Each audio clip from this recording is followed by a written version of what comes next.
Let's do a quick survey before the video starts. For a bionic robot, which do you think is harder to simulate to truly resemble a human? Its appearance or its behavioral logic? I believe most people would choose behavioral logic. But conversely, if we could just build a robot with an appearance convincing enough to pass as real and have a real human control its every move in real time, it could flawlessly imitate a human. Taking it a step further, what if this robot had hundreds or thousands of operators, and every single action was decided by a majority vote? Pooling the knowledge, life experiences, behavioral values, and moral standards agreed upon by 1,000 people. Could she become someone far more outstanding than you or me? Hello everyone. The manga I'm introducing today is less of a story and more of a thought experiment closely related to all of us.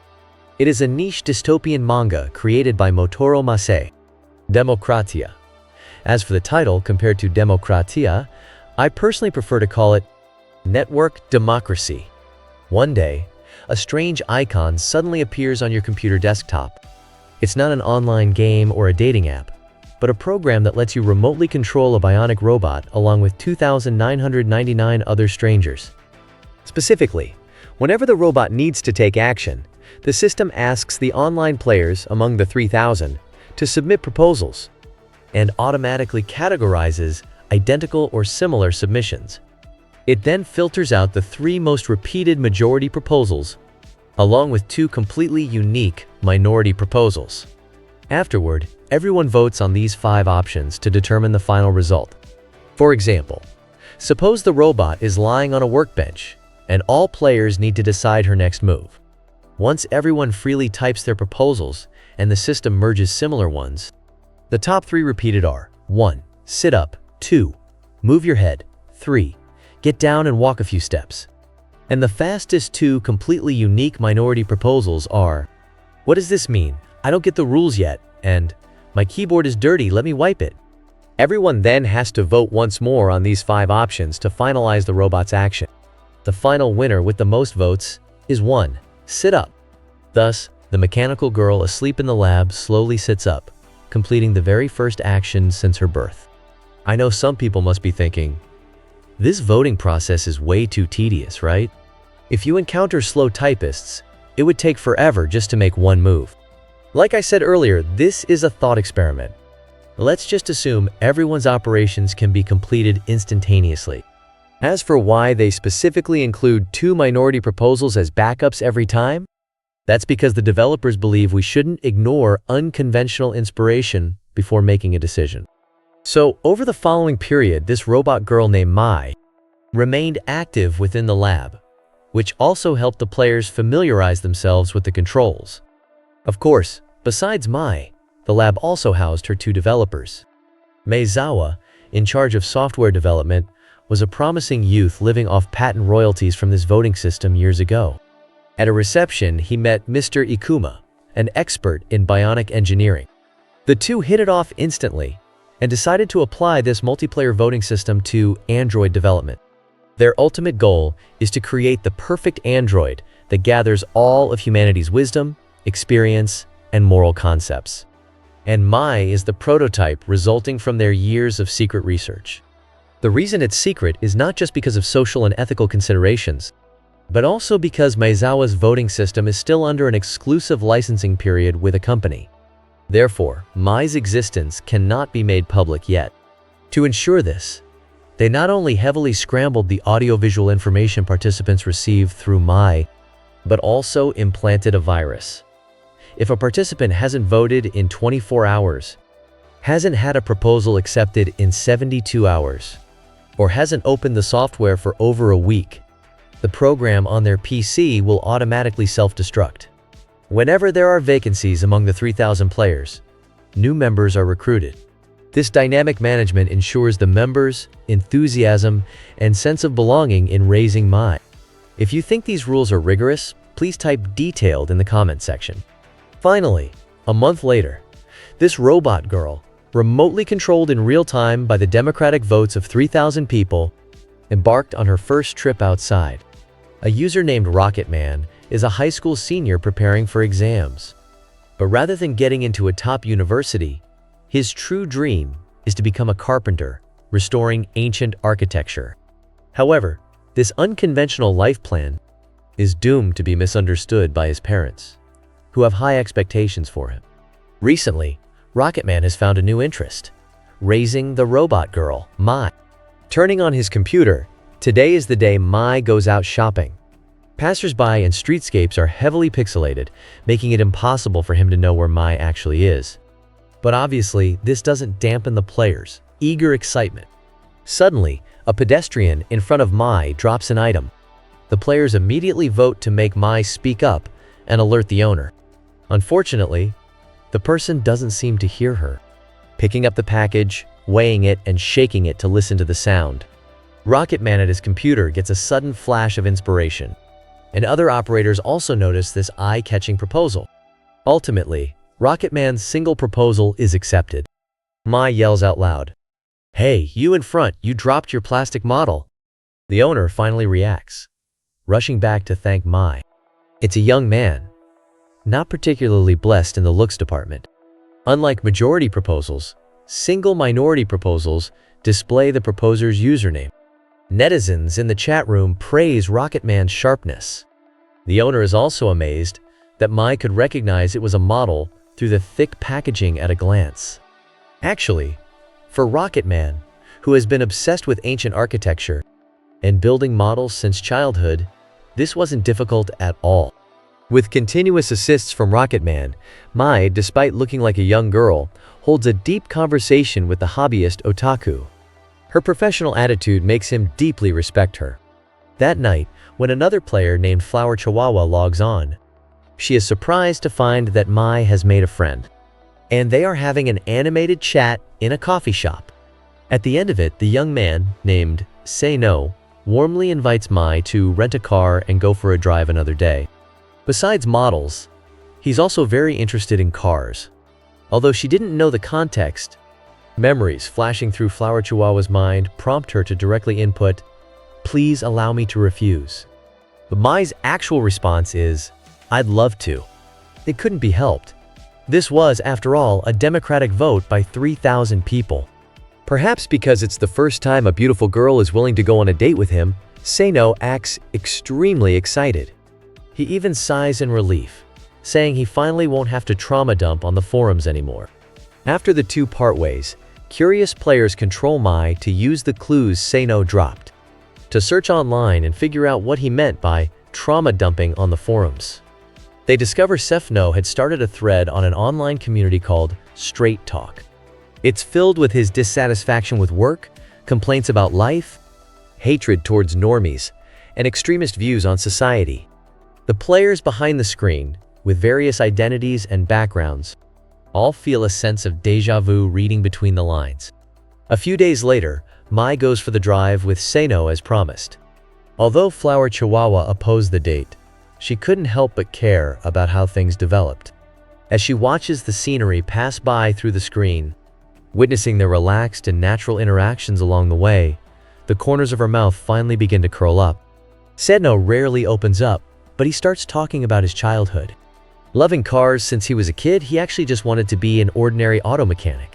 But his academic-obsessed mother scolded him for lacking ambition and used Spartan education to force him to study hard from a young age.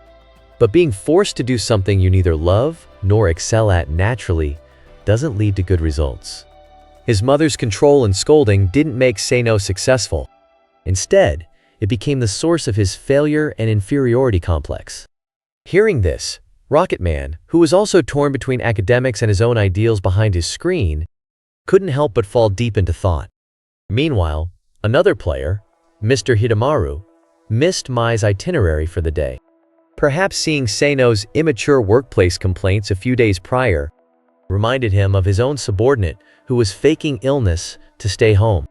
So today, he didn't watch the drive on his computer. Instead, he specifically went to visit his subordinate to persuade him to return to work. But he got the door slammed in his face, thinking about how his career-driven wife is always out busy and fulfilled, while he, a middle manager, has to coddle his subordinates. In a terrible mood that night, Hidemaru turns on his computer only to find Mai and Seino had finished their day trip and parked right downstairs at Seino's apartment. Seino looks at Mai full of expectation and asks, "Do you want to come upstairs and hang out?"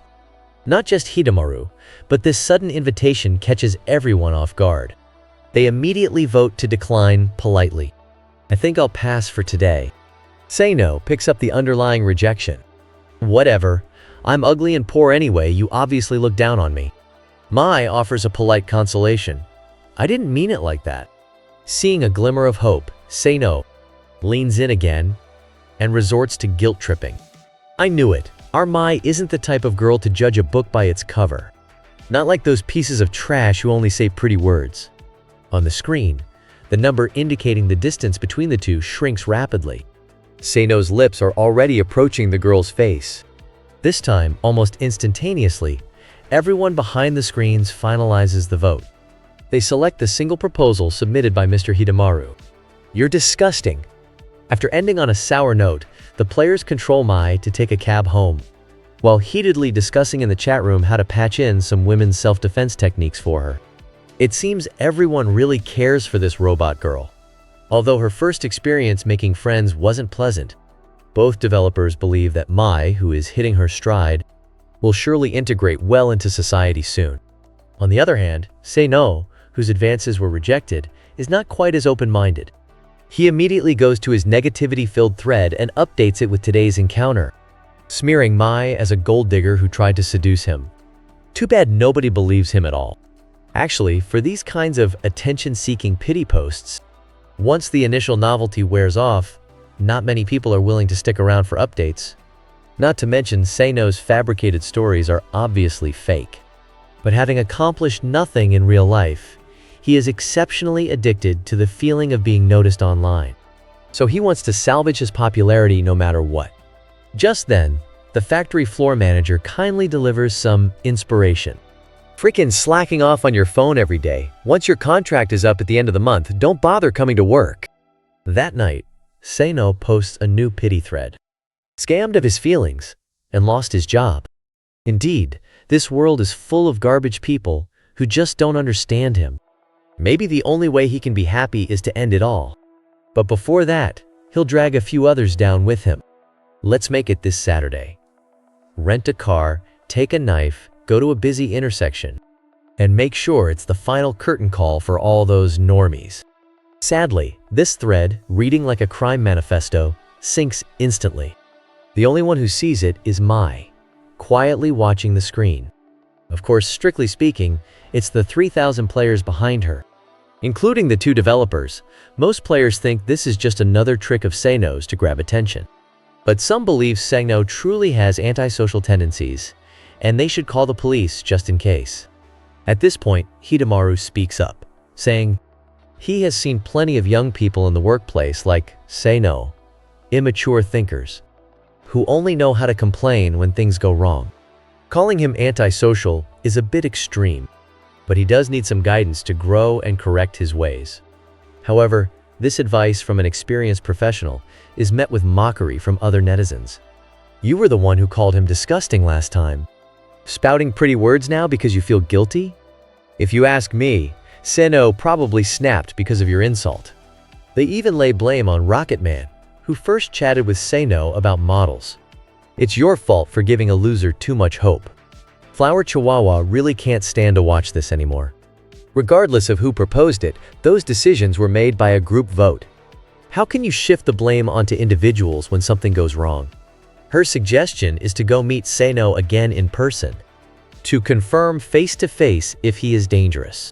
After all, if it's true, stopping him is our responsibility. To this, the netizens' reactions are predictable. What responsibility do we have? Stop being a bleeding heart, mind your own business. Taking a step back, even if someone really gets hit by a car, it's no skin off our backs. But this time, Flower Chihuahua doesn't back down. You're right, it's no skin off our backs. Even the person getting hit won't feel much pain right away. The real pain is the feeling of being told later that you'll never be able to walk again for the rest of your life. Flower Chihuahua, sitting behind the screen, is a girl left permanently disabled from a car accident. So even if it has nothing to do with me, I don't want to see anyone else suffer the same pain." Her sincere words moved many players present. After Mai finishes charging, they immediately hold a vote. And so, on Saturday morning, Mai appears before Seno once again. "Mr. Se, no, I read your post. Those were just empty words, you wouldn't actually do it, right?" Facing Mai, who had cruelly rejected him, Seno replies coldly, "Whatever happens, it has nothing to do with you, right?" At this moment, Flower Chihuahua's single proposal is unanimously accepted.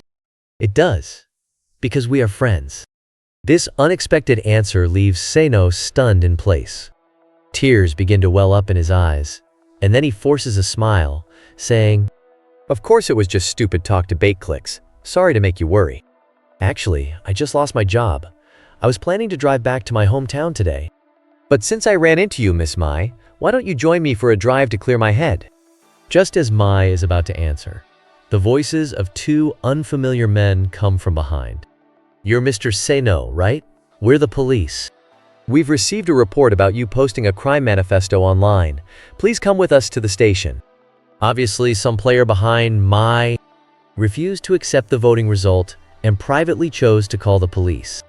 At this, Seno's expression turns dark. He pulls out a pre-prepared knife from his backpack and presses the sharp blade against Mai's throat.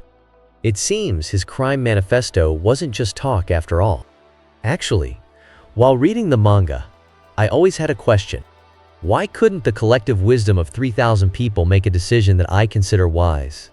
If you share the same feeling, it might be because we've projected ourselves into being one of those 3,000 people. While telling the story, I intentionally withheld some background information about Seno, so that the audience, like the players, lacks an omniscient perspective. Not knowing Seno's true thoughts, he wasn't sure what action would be foolproof. But this doesn't stop us from subconsciously believing that we would do a better job than everyone else. Whether it's current affairs, politics, or celebrity gossip, whether it's anime reviews, movie reviews, or commentary videos. Wherever there are people, there will be opinions. And whenever we see opinions that are vastly different from our own, or even seemingly ridiculous, the crude ones simply brand them as absolute morons. The more rigorous ones try to analyze the other party's background, age, and education level, and then attack broad groups with labels like "must be a grade schooler" or "must be a man/woman." The most rational and restrained might consider that the other person has a different standpoint, different experiences, and a different knowledge structure. Therefore, even an outrageous-sounding opinion has underlying logic that the other person believes is rational. But even this usually stops at the tolerance of, "I am right, but I allow you to be wrong." It doesn't reach the introspection of, "Maybe you are right, let me look into it more." Internet flame wars never lead to any real conclusion. And naturally, there's no clear right or wrong. But in the manga, every opinion guiding Mai's actions leaves a physical trace in reality. And even when we use the most democratic, transparent, and rigorous methods to decide, afterwards, someone will always jump out to say, "See? I told you so." I can only say the highest level of satire requires no dramatization. Just presenting reality exactly as it is more than enough.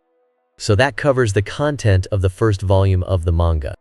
I spent a considerable amount of time introducing the premise. Next episode, Seno's story will come to its conclusion. But more than just the story itself, if this video can provoke some thought from you all, I think that makes it much more meaningful. Thank you for watching. See you next time.